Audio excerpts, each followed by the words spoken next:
Bonjour à tous et bienvenue sur ce nouveau vlog créatif. Je suis Amélie des Créations d'Amélie et je suis contente de vous retrouver pour une nouvelle semaine de création. Ça va être donc ma deuxième vlog.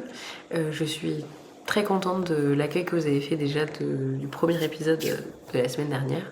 Donc là on est dimanche... on est le combien? On est dimanche 14 septembre.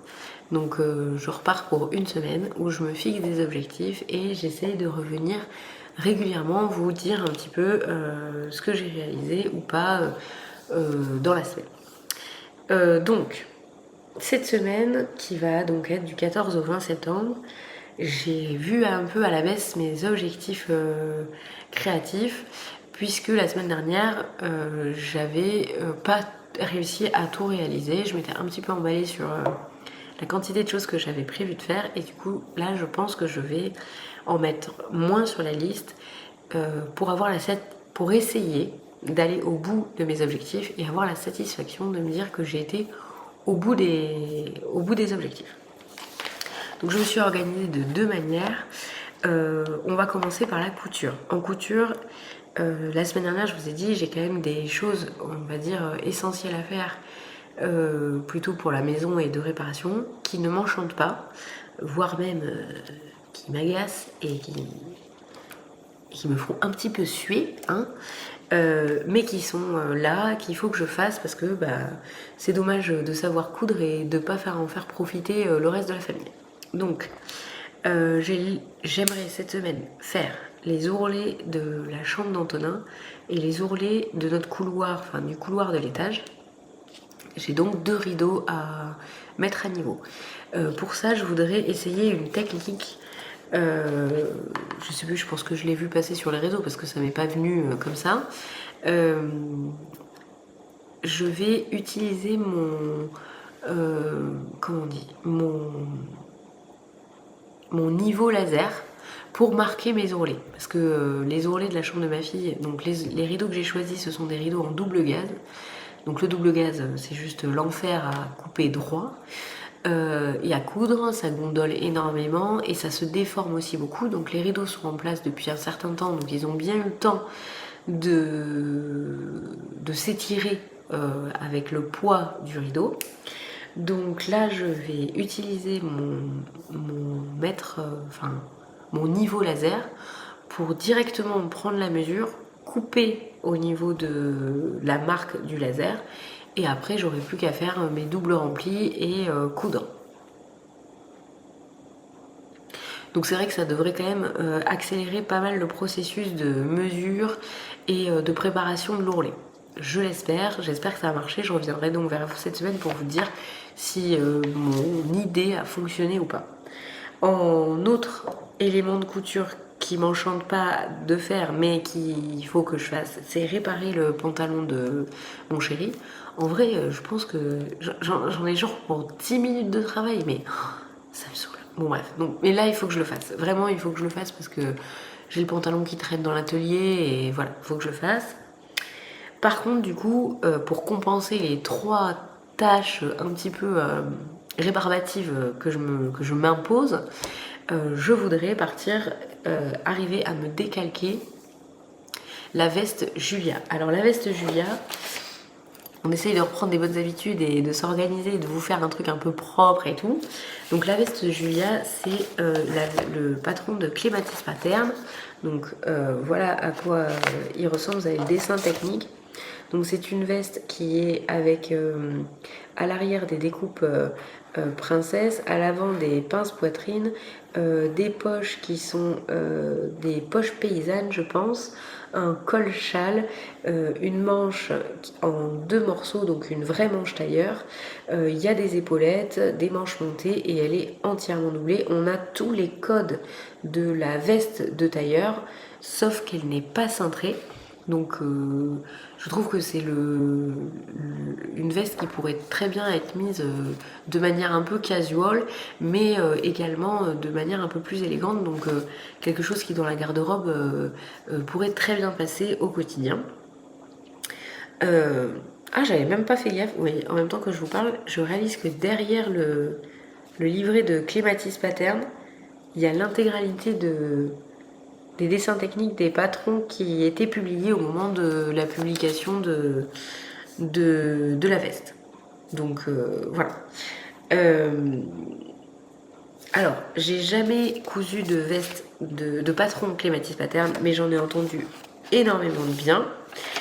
Moi j'ai fait le choix de prendre le patron pochette. C'est vrai que je suis plutôt team patron pochette parce que les patrons PDF, il faut les imprimer, il faut les scotcher. Bon, soit on redécoupe directement notre PDF, soit on le recopie, mais c'est vrai moi que j'aime mieux travailler avec du papier de soie parce que je trouve que c'est plus fin en termes de mise en place sur le tissu. Donc généralement même un patron PDF je le recopie. Donc je vois pas vraiment l'intérêt d'un patron PDF si ce n'est le coût. Mais en fait, quand on ajoute les feuilles de papier blanc et la cartouche d'encre que ça nous use et les éventuels déboires qu'on peut avoir avec notre imprimante à la maison, je trouve que le jeu n'en vaut pas forcément la chandelle. Alors ça peut être intéressant quand on est pressé d'avoir un patron et qu'on ne peut pas se le faire expédier ou qu'on a des attentes de livraison trop longues. Ou alors à condition qu'on investisse dans plusieurs patrons PDF et qu'on fasse le choix de les faire imprimer en format A0 par des entreprises d'impression. Et là effectivement on peut arriver en faisant imprimer plusieurs patrons d'un coup, à rentabiliser notre patron PDF et à payer moins cher que le patron pochette. Parenthèse terminée, je préfère les patrons pochettes. Voilà. Cette veste Julia de Clématis Pattern, je prévois de la réaliser dans ce tissu. Alors, je ne sais pas trop quelle est la composition du tissu. Je pense que y a du polyester et je dirais qu'il y a un petit peu de lainage dedans. Alors c'est un tissu que, donc ouais, vous verrez peut-être mieux. Donc c'est un tissu à carreaux. Voilà, je vais essayer de me centrer quand même par rapport à la caméra. Donc c'est un tissu à carreaux qui est dans les tons verts. Je pense que c'est du bleu marine et un petit peu de violine, de bordeaux. Et c'est un tissu que j'ai récupéré de chez ma grand-mère. En termes de métrage, je pense avoir largement assez pour faire la veste. Il va falloir que je regarde si j'ai de la doublure qui peut coller pour faire la veste, sachant que pour les manches, il me faudra au moins une doublure antistatique et dans laquelle ça facilite le passage des manches et qui glisse, donc une sorte de satin par exemple. Et après, pour le reste du corps, je peux très bien couper ma doublure dans de la viscose. Mais il faut vraiment que les manches, je les coupe dans quelque chose de satiné pour que ça facilite le passage, le passage, ouais, on va pas chercher choche, le passage des bras. Voilà, donc il faut que je vois si en termes de mercerie j'ai ce qu'il faut. Je sais déjà que j'ai pas les épaulettes. Il demande un seul bouton. Bon, vu la quantité de boutons que j'ai, je devrais arriver à trouver un bouton et 2 épaulettes. Le thermocollant, je pense que j'ai. Et la doublure, je vous dis, il faut que je regarde dans mon stock ce que j'ai. Quitte à faire les manches d'un côté et la doublure du corps dans un autre tissu.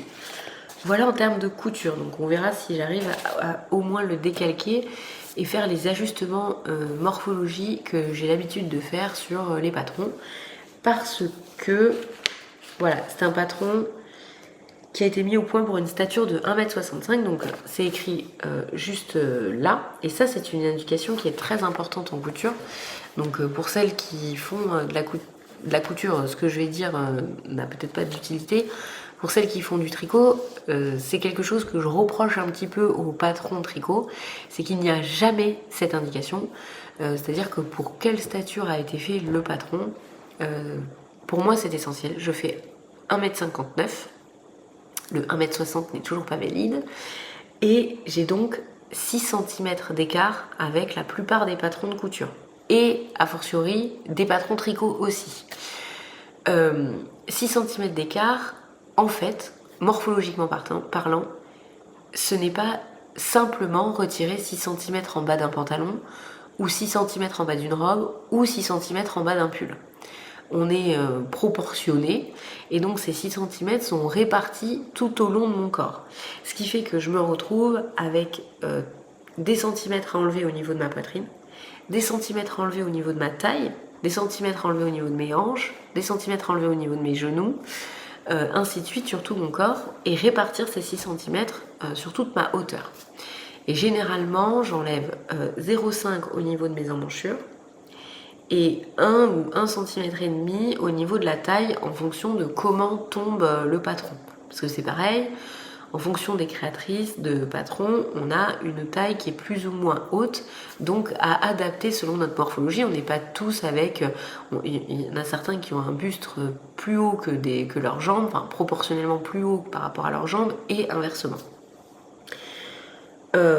Voilà, donc cette semaine, l'objectif, ça va être de décalquer le patron et de faire les ajustements de morphologie. Et je vous expliquerai, je pense, qu'est-ce que j'utilise comme règle, enfin, ouais, comme un petit peu procédure pour arriver à faire mes ajustements de morphologie avant même de faire une toile. Voilà, généralement, c'est pas que j'évite l'étape de la toile, mais déjà en faisant ces ajustements-là, je n'ai plus que quelques petits ajustements à faire derrière. Je ne ferai pas de toile. Voilà, déjà qu'on s'entende, c'est un patron de veste qui est tout droit, elle est absolument pas cintrée. Je ne ferai pas de taille, je ne ferai pas de toile. Je vais bien prendre mes mesures au niveau de mes épaules. Je vais bien faire attention que ce soit pas trop grand aux épaules parce que en plus elle a des épaulettes, donc pour pas que ça soit démesuré au niveau de ma carrure, mais je ferai pas de toile.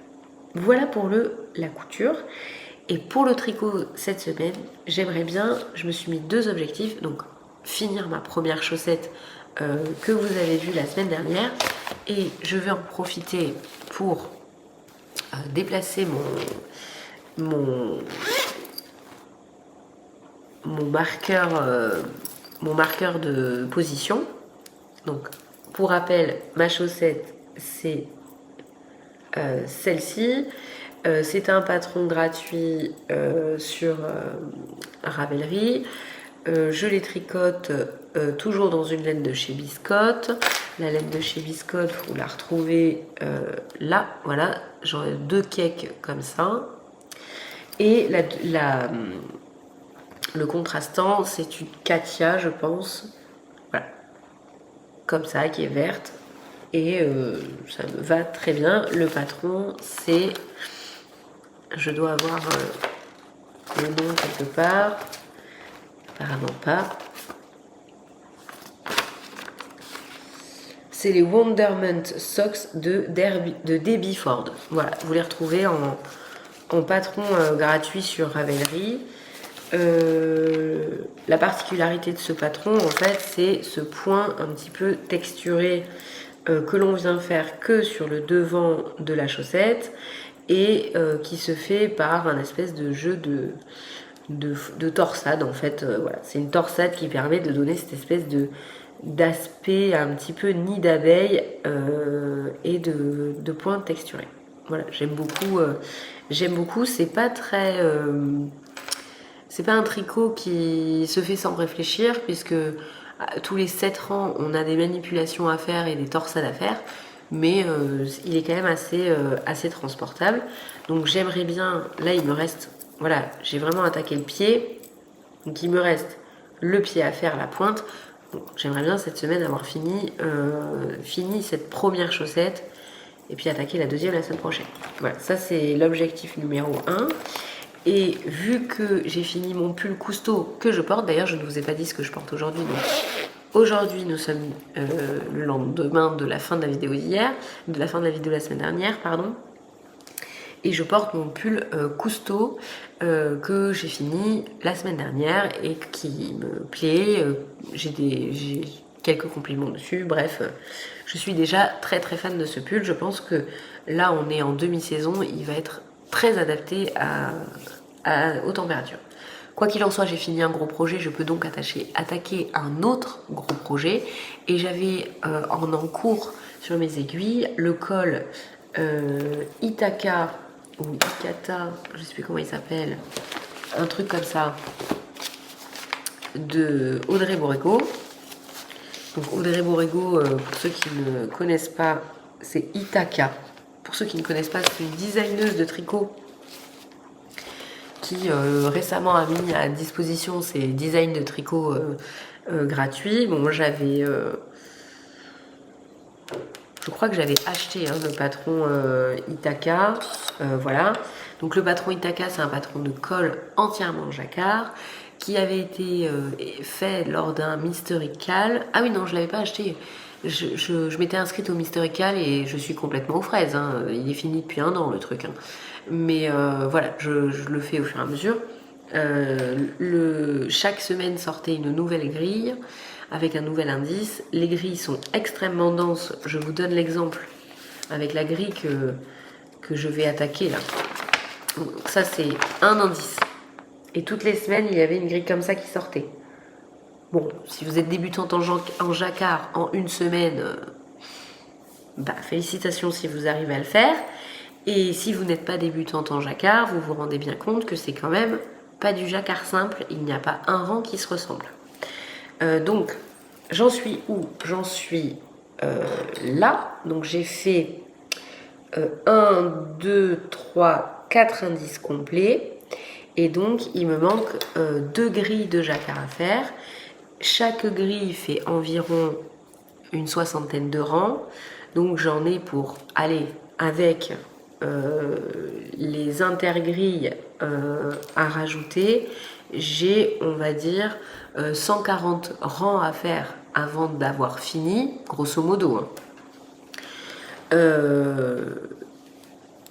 On pourrait très basiquement se dire je fais 10 rangs par jour et dans 14 jours j'ai fini mon projet, sauf que 10 rangs par jour c'est déjà très rythmé. C'était un rythme que j'essayais de maintenir quand j'essayais de me coller au Mysterical, et pour faire 10 rangs par jour il fallait que je tricote sur mon projet presque 1 heure par jour uniquement sur mon projet sur le col.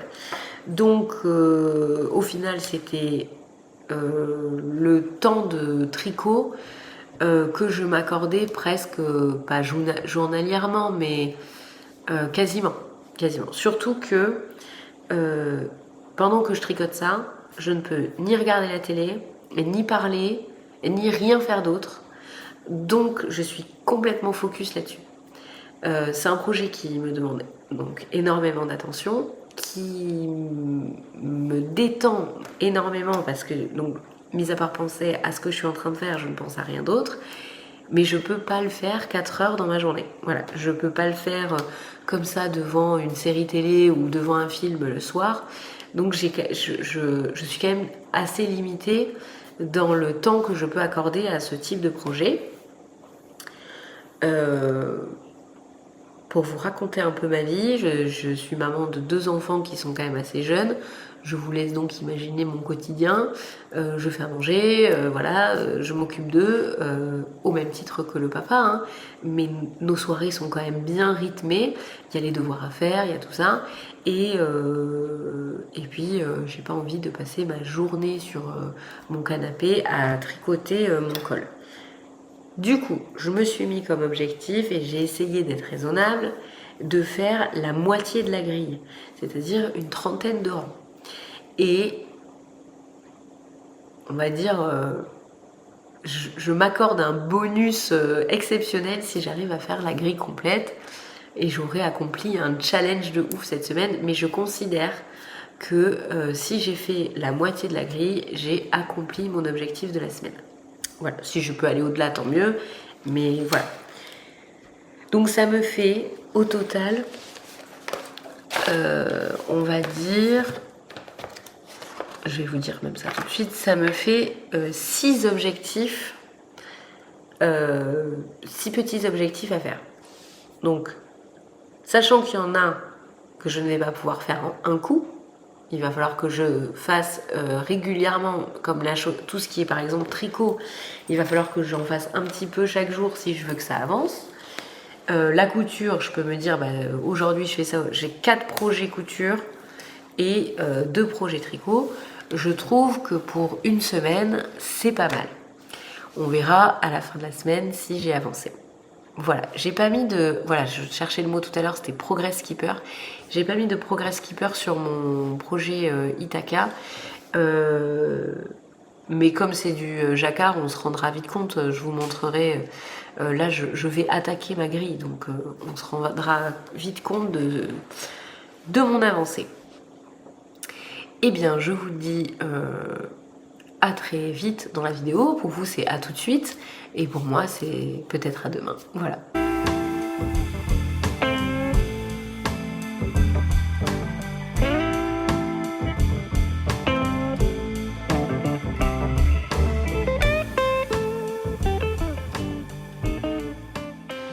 Et coucou, nous sommes lundi 15 septembre. Je vous filme en mode projet Blair Witch à emporter. Je vais donc attaquer les rideaux de mon fils. Je suis large, il est 16h04, je dois partir dans 10 minutes pour l'école. Je m'y mets vraiment à la bonne heure. Bon alors surtout, je voulais surtout vous montrer en fait la technique du niveau laser. Donc je l'ai installé, je vous retourne tout de suite et puis je vais vous expliquer. Alors voilà, bienvenue dans la chambre de mon fils qui est vraiment très bien rangée, on adore.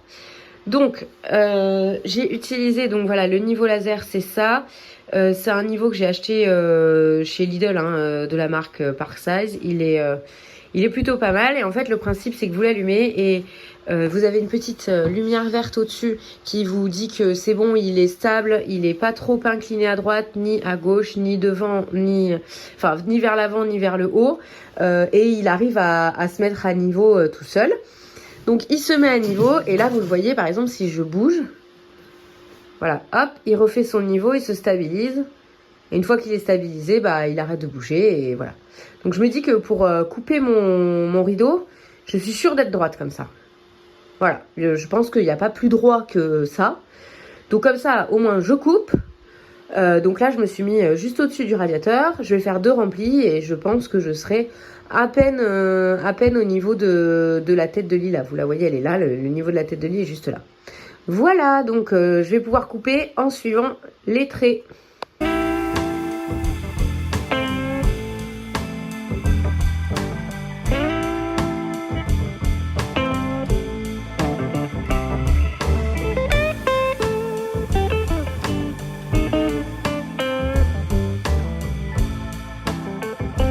Music licensing reimagined. Et coucou, nous sommes mardi 16 septembre. J'ai du mal. Il est 21h.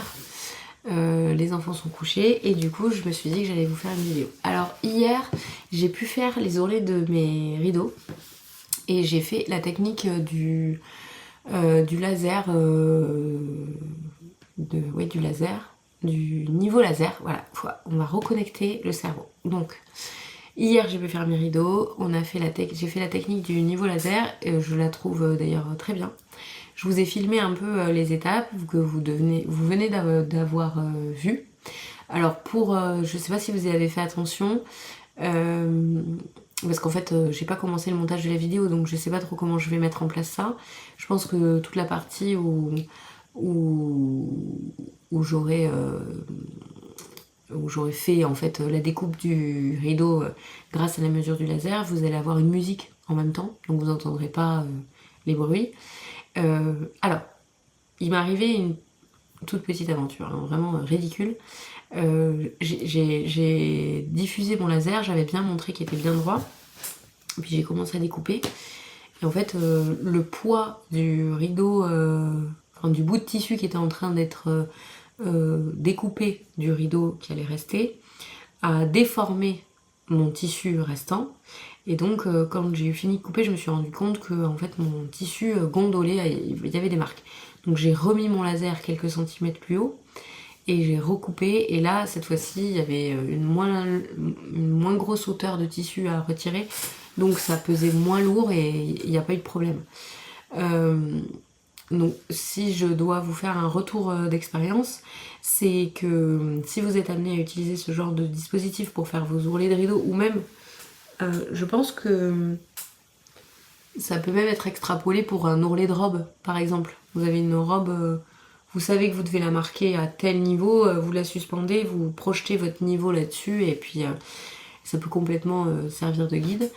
Ce qui est à retenir, c'est que si vous avez une belle hauteur de tissu à couper, il va falloir prendre en compte le poids que ce tissu qui donc est en train de tomber va générer et la déformation du tissu que cela peut provoquer. Donc il faudra peut-être couper une majorité de la hauteur au préalable avant de faire la coupe, on va dire, finale.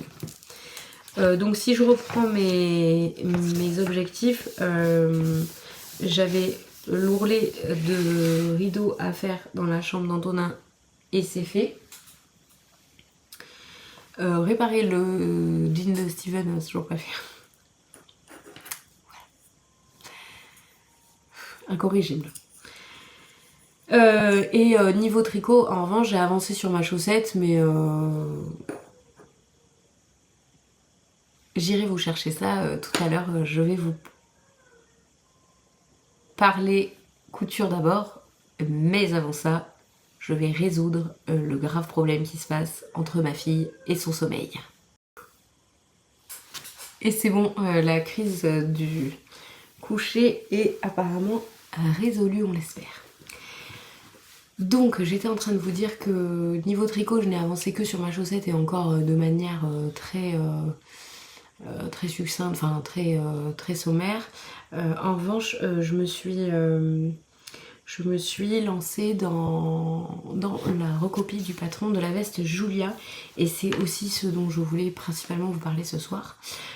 Parce que dans l'introduction, je vous ai dit que j'allais procéder à des ajustements de stature sur ce patron et que j'allais vous montrer un petit peu comment ces ajustements se passent pour ma part.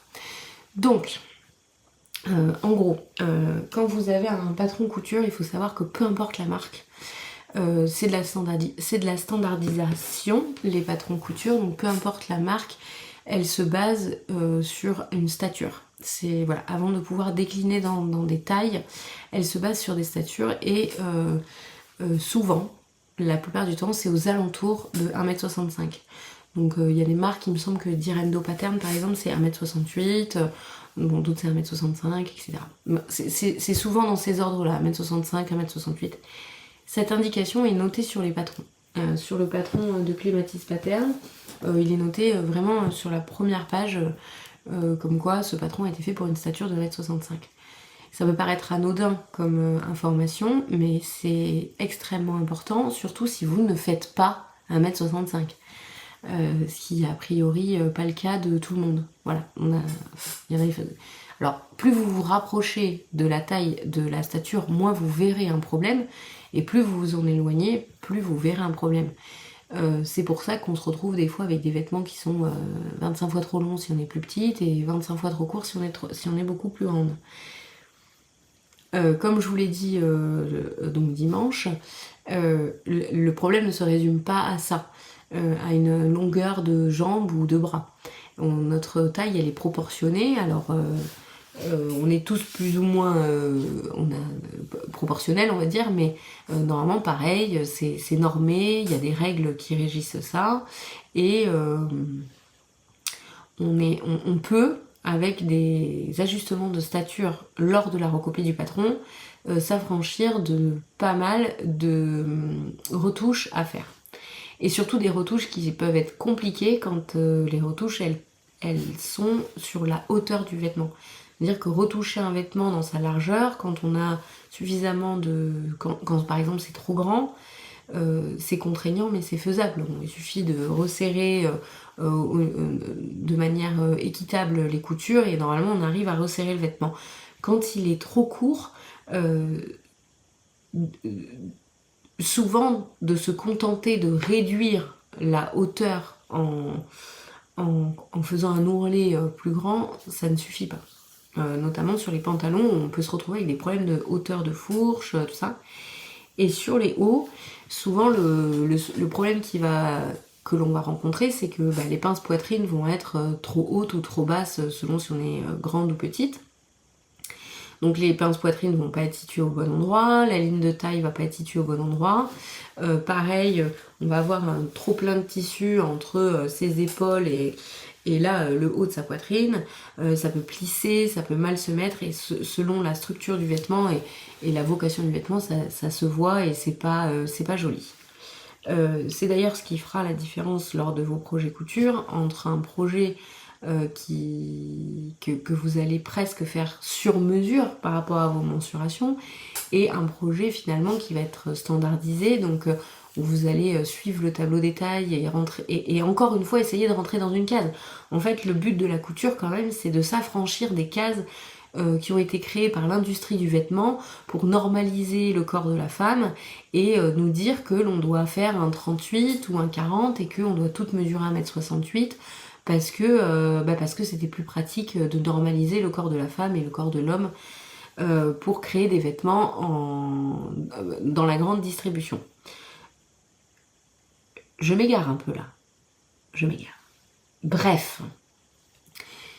Si je couds, c'est principalement pour avoir des vêtements qui me vont et dans lesquels je me sente bien.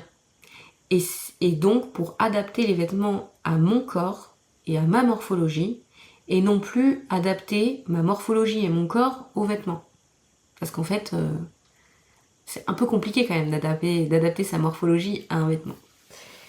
Et pour ça, je dois, vu que je fais 1m60, et toujours pas 1m68 ni 1m65, je dois adapter les vêtements en hauteur. Alors comment je fais ? Il y a des patrons, il y a des marques de patrons indépendants qui proposent déjà la technique et qui indiquent les lignes de coupe pour rallonger ou raccourcir le patron. Je pense notamment à Direndo Pattern qui fait ça. Il y en a peut-être d'autres, mais voilà, moi j'ai vu beaucoup sur Direndo Pattern. Personnellement, je couds pas beaucoup de patrons indépendants. Je couds beaucoup de patrons issus de magazines type Burda, Octobre, qu'est-ce que j'ai d'autre ? Burda principalement, on va pas se mentir, j'ai toute une collection de Burda. Et dans Burda, ils expliquent toute une technique que je vais vous montrer et préparez-vous à screenshotter votre écran les filles et les garçons pour savoir comment je procède. Donc voilà la notice, on va dire, la procédure pour raccourcir ou rallonger un patron. Donc alors attendez, je me mets à côté pour voir ce que je vous raconte. Est-ce que vous voyez tout bien ? Non. Donc, voilà ce qu'il faut que vous reteniez. Ce qui est très intéressant à regarder dans cette méthode, en fait, c'est... Bon, la méthode n'est pas extrêmement difficile. Hein.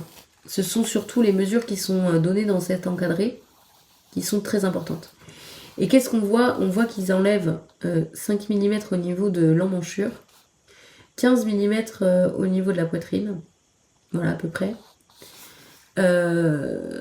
En fonction du type de manche que ça peut être, donc là on va partir du postulat que c'est une manche montée et là que c'est une manche de t-shirt.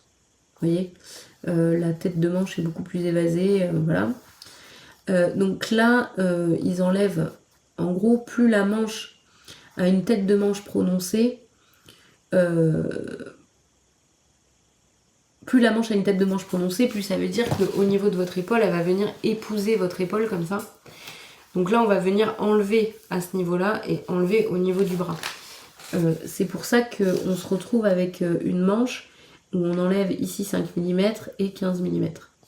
Et pour le pantalon, on voit bien que, vous voyez ce que je vous disais, souvent on a un problème au niveau de la fourche. On enlève à la fourche. On va enlever aux hanches aussi. Et puis on va enlever en dessous du genou. Voilà. Et en fait, quand on regarde les mesures, si on additionne l'intégralité des mesures qui sont enlevées sur la hauteur du vêtement, donc bien sûr, on n'additionne pas les mesures de la manche, puisque elles font partie du haut du corps. Donc sur le haut du corps, on enlève 2 cm. et sur le bas du corps, on enlève 4 cm. Ce qui fait que là, on vient de retirer 6 cm sur la hauteur totale de notre vêtement. Et donc sur un modèle qui est prévu pour une stature de 1,65 m, on passe à une stature de 1,59 m. Et pour l'augmenter, on passe sur une stature de 1,71 m. Donc en fait, ça correspond à peu près à une modification, on va dire, des femmes qui se font 1,60 m environ, et des femmes qui font quasiment 1,70 m. À adapter bien sûr par rapport à la stature qui est prévue par le patron. Si le patron il prévoit 1,68 m de stature et que vous faites 1,60 m, à ce moment-là, il faudra que vous enleviez 8 cm. Donc il faudra que vous répartissiez les 2 cm manquants à cette règle de manière équitable sur tout le corps. En fait, le principe, c'est de répartir équitablement. Alors ça marche, mais ça a ses limites. C'est-à-dire que si le patron il est prévu pour une stature de 1,65-68 et que vous faites 1,50 m, malheureusement, il y a un gros gap et la modification de hauteur risque de modifier votre structure de vêtement. Voilà. Donc il faudra certainement faire des ajustements ailleurs. La modification de hauteur ne suffira pas. Mais c'est déjà une première ébauche, on va dire. Donc maintenant, moi je réfléchis pas trop. Je sais que j'applique cette méthode systématiquement. Et donc là j'ai commencé à recopier le patron de la veste Julia. Et qu'est-ce que ça donne du coup dans les faits? Eh bien, je vous montre une des pièces que j'ai déjà modifiées. Donc vous voyez, donc cette pièce, c'est la pièce du devant, de la première partie du devant, bon, de la doublure.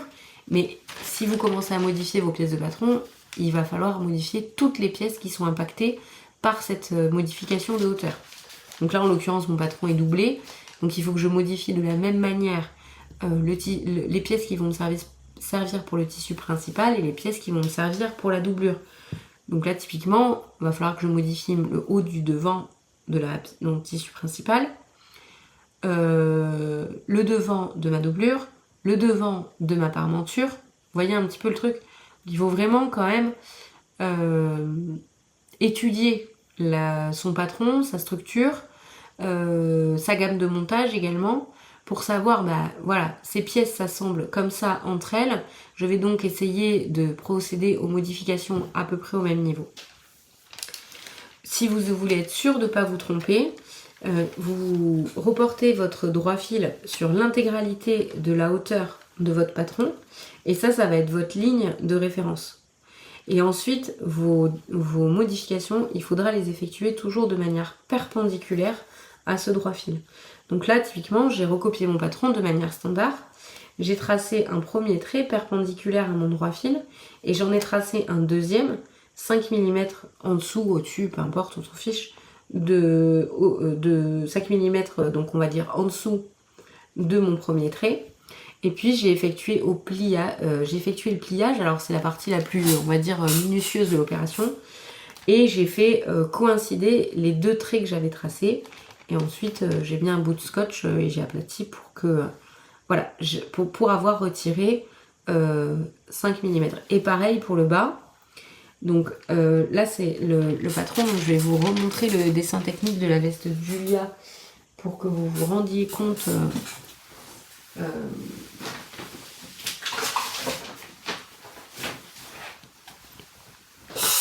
donc je vais vous remontrer le dessin technique du patron Julia pour que vous vous rendiez compte un petit peu de comment je procède pour savoir où je vais faire mes modifications.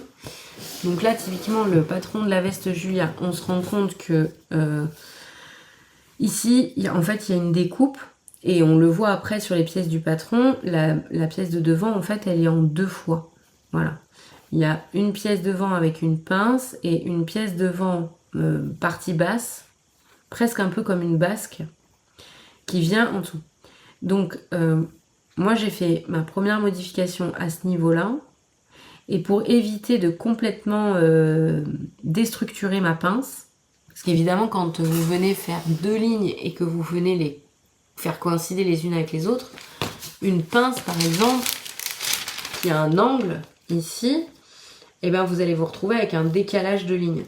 Donc pour éviter de devoir retracer ma pince entièrement, j'ai décidé de retirer mes 1,5 cm au niveau de cette ligne de couture. Alors 2 possibilités s'offraient à moi. Soit je retirais une partie en haut, une partie en bas, et donc je gardais l'équilibre en fait, la proportion entre la pièce du haut et la pièce du bas. Soit, et c'est ce que j'ai décidé de faire parce que ça me paraissait être le plus simple et le plus précis, je retirais l'intégralité des 15 mm sur une seule pièce. Donc là j'ai décidé de le retirer sur la pièce du haut.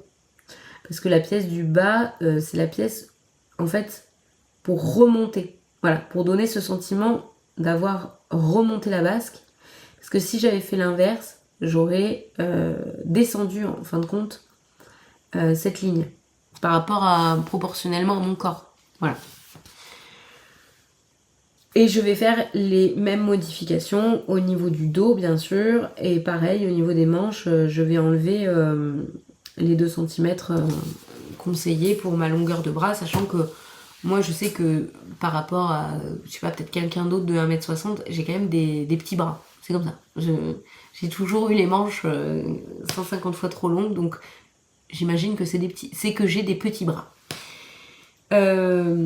Voilà pour la recopie du patron. En ce qui concerne la taille, c'est pareil, là, on nous donne... alors j'aime bien quand même quand il y a le tableau des tailles, le tableau des tailles du vêtement fini, ça me permet de me rendre compte l'aisance que le vêtement va avoir et de me dire est-ce que l'aisance correspond à ce que moi j'attends de ce vêtement. Là, il n'y a pas de tableau des tailles fini.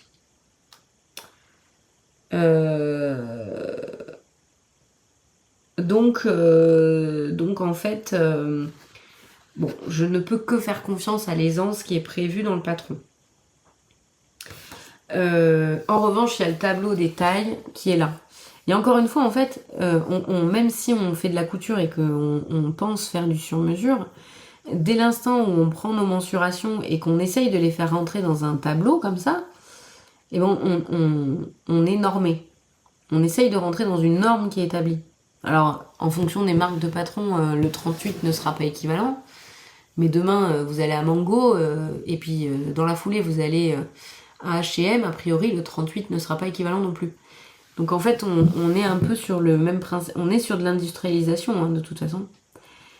Donc pour pouvoir coller au plus près à votre taille, et ça, peut-être que dans un prochain patron, j'aurai besoin de le faire et je vous montrerai comment je procède. Là, je n'ai pas eu besoin de le faire. On vient vraiment récupérer les tailles qui correspondent à nos mensurations. Donc moi, je fais 91, 76 et 99 de tour de hanche. Donc 91 de tour de poitrine, 76 de tour de taille et 99 de tour de hanche. Donc si je regarde le tableau des tailles, je devrais faire un 38, puisque c'est 90 de tour de poitrine, on va dire un 38 au niveau de la poitrine, un 40-42 au niveau de la taille et un 40 au niveau du bassin. Si on avait été sur un vêtement beaucoup plus cintré, j'aurais rejoint les tailles entre elles. Et je me serais retrouvée avec un vêtement gradé 38, 40, admettons, 40 et 40. Vous voyez, ce qui fait que en fait, ça confirme que moi j'ai plutôt une morphologie en A. Et donc je suis plus large de hanche que d'épaule. Il n'y a rien de grave là-dedans, il suffit juste de s'adapter.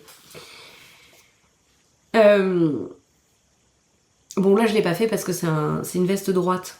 Donc a priori, elle n'est pas cintrée au niveau de la taille. Il n'y a pas grand intérêt à ce que je la fasse évaser. Vous voyez ? Donc je suis partie sur un 38 pour l'intégralité du patron. On verra si j'avais raison ou si j'aurais dû élargir jusqu'au 40 au plus bas, quoi. Voilà.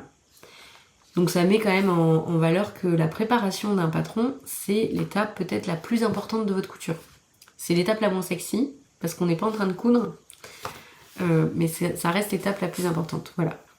Donc sur ce, je vais retourner recopier mon patron, et puis je vous dis à dans quelques secondes pour vous, et peut-être à demain pour moi. Ah mais non, je vous dis que des bêtises.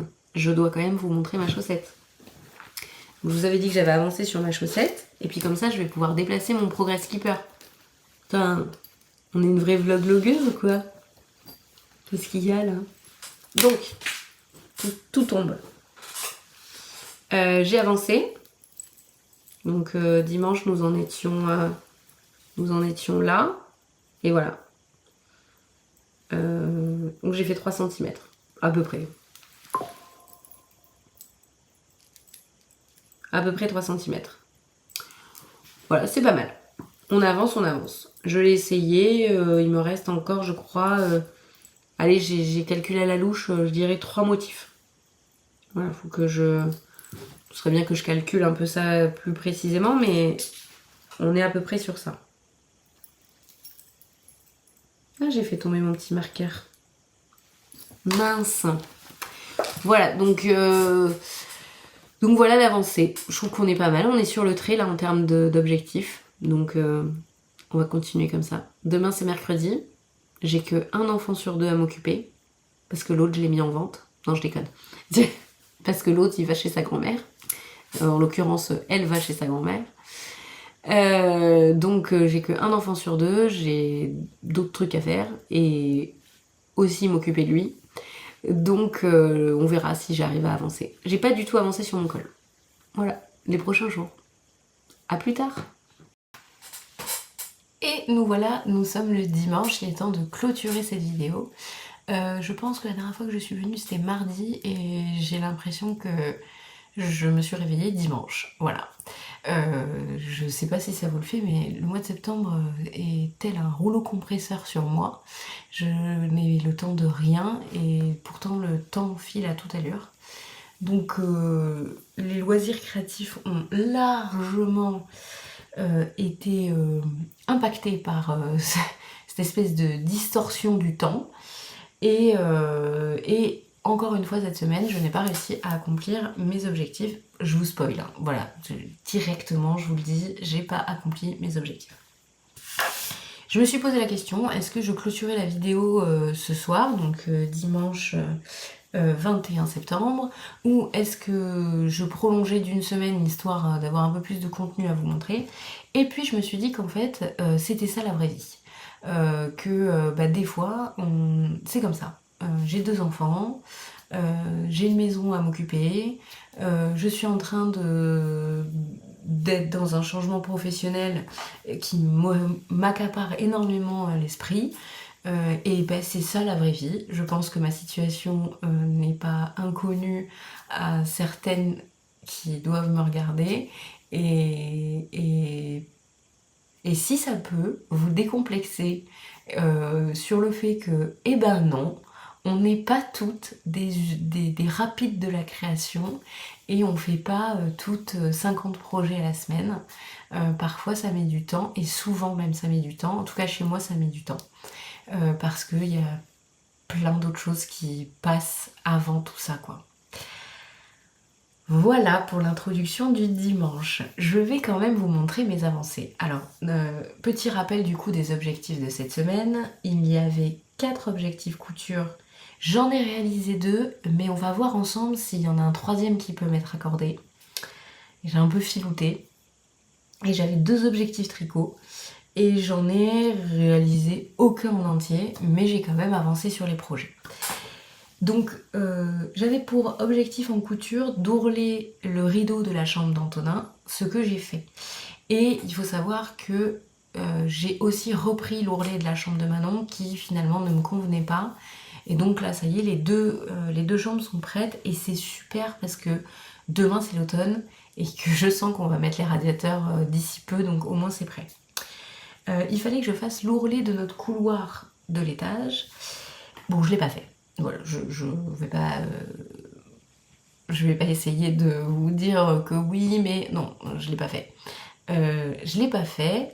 En revanche, ce sont pas les seuls ourlets de rideaux que j'ai à faire. Si vous vous rappelez de la semaine dernière, j'en ai quand même une tripotée. J'en ai quand même enlevé un. C'est-à-dire que dans ma cuisine, j'avais un rideau qui était trop long. Et bien figurez-vous qu'en faisant un peu du tri dans tout ce que j'avais comme rideau que je n'utiliserais pas forcément dans l'immédiat dans cette maison, j'en ai trouvé un qui était pile à la bonne mesure. Est-ce qu'on le compterait pas comme un objectif couture réalisé du coup? Parce que bon, j'ai envie de vous dire, finalement, j'ai quand même un ourlet de moins à faire, donc un truc de moins chiant à faire, quoi. Donc je pense que voilà, ça se tente. Voilà, ça se négocie. Il fallait que je répare le pantalon de Steven, bon, je l'ai pas réparé. Ça me saoule, vraiment, ça me gave de faire ça, et il est là, hein, je le vois, et non, je l'ai pas réparé. Et enfin, il fallait que je décalque la veste de Julia, et c'est ce que je viens de finir de faire. J'ai d'ailleurs tourné immédiatement, tout est en bazar derrière moi, mais la veste est décalquée. Et ça m'a pris quand même pas mal de temps, parce que je vous l'ai montré dans la vidéo de mardi, donc bah, du coup il y a quelques secondes, quelques minutes plutôt pour vous, je fais une technique d'ajustement sur mes patrons au moment du décalcage.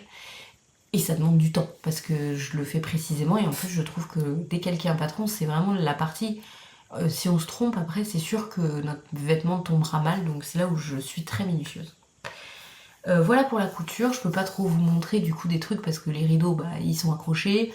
Le patron, bon bah, je peux vous montrer une pièce, hein, vous voyez, là par exemple, voilà, nous avons une pièce de manche qui a été décalquée et qui a été entièrement modifiée.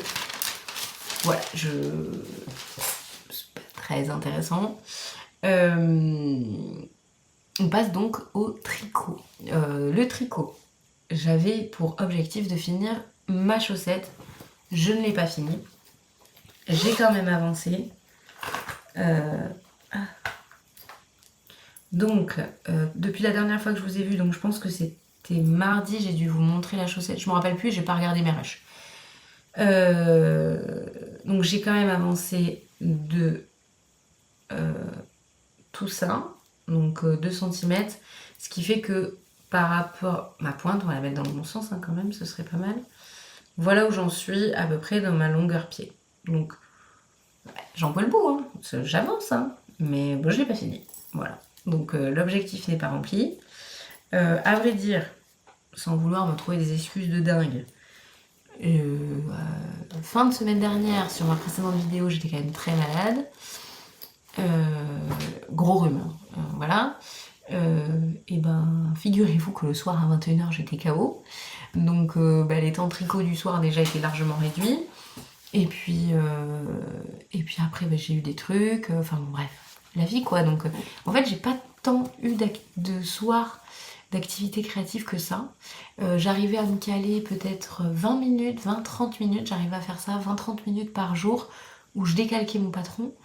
Et après les chaussettes c'était dans les temps du style dans la voiture, quand je me gare avant d'aller chercher les enfants à l'école. Voilà, j'ai 5 minutes, je tricote. Donc en fait j'ai pas eu tant de temps que ça pour les loisirs créatifs. Et j'ai quand même avancé sur mon jacquard, donc ça je l'ai avancé hier soir au taquet, donc je vais vous montrer où j'en suis et je vais en profiter pour vous expliquer un petit peu comment je fonctionne sur ce type de projet. Je regarde quand même parce que... C'est-à-dire qu'on n'est pas là pour dévoiler ses atouts tout de suite. Alors, donc je me suis arrêtée évidemment au milieu d'un rang. Bah oui, sinon c'est pas drôle. Alors, voilà ce que j'ai tricoté. Donc j'ai tricoté de là jusqu'à mon inter... Est-ce que je vais y arriver? Apparemment non. Voilà. J'ai tricoté donc de ces rangs noirs jusqu'en haut. C'est pas mal quand même. Ça fait 25 rangs. C'est con, j'étais vraiment à 2 mètres du bol de sangria vu que j'en avais 31 à faire pour être à la moitié. Mais hier, j'ai tricoté jusqu'à 11h30. Après, j'avais plus du tout les yeux en face des trous. Et aujourd'hui, on a eu de la famille, tout ça. Donc Enfin, c'est pas du tout le mot. J'ai tricoté ma chaussette, mais j'ai pas tricoté mon jacquard, quoi. Donc c'est pas mal. On commence... Alors, moi, tel que je vois le dessin arriver, donc, on commence à voir... Je galère un peu là, non? Ouais. Une espèce de lyre. J'ai pas su déterminer si c'était des bulles ou si c'était une sorte de coquillage. Enfin bon, voilà. Là, on a un dessin un petit peu intermédiaire et après, on va partir sur un coquillage. Donc je pense que c'est des bulles. C'est peut-être pour le monde des sirènes, je sais pas. Bah non, parce que les sirènes, on a fait au début. Je sais pas. Donc voilà. Et donc voilà à quoi ressemble ma grille de jacquard pendant que je suis en train de travailler dessus. Donc qu'est-ce qui se passe? Je fais tout un travail de préparation, donc je vous le montre. En plus, je peux me permettre de vous le montrer de très près puisque les patrons maintenant d'Audrey Borrego sont gratuits sur Ravelry. Elle a arrêté son travail de designer et va continuer de designer des modèles, mais pour le plaisir, d'après ce que j'ai compris. Et donc, elle a basculé tous les designs tricot qu'elle avait réalisés jusqu'à présent gratuitement. Donc moi, ce que je fais, c'est que en début de chaque rang, donc avant de commencer à tricoter, sur une hauteur, mettons, de 5 ou 10 rangs, raisonnable, un truc comme que je suis capable de faire, sur chaque rang, je note le nombre de mailles que je vais tricoter dans chaque couleur. Ce qui fait que quand je regarde ma grille, je n'ai plus besoin de compter au moment où je tricote. Là, je vais par exemple, on va prendre l'exemple du rang 3. J'ai noté, je fais une maille noire, 5 mailles, moi en l'occurrence elles sont roses, 2 mailles noires. Alors, je note pas tout, je note à partir de 3. Vous allez me dire, 3, c'est quand même pas bien compliqué à compter 3.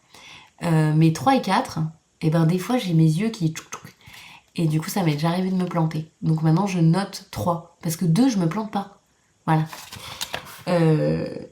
Donc, je fais ça sur mes rangs. Donc, je fais ça, hop, je vous montre avec la bonne main, sur mes rangs.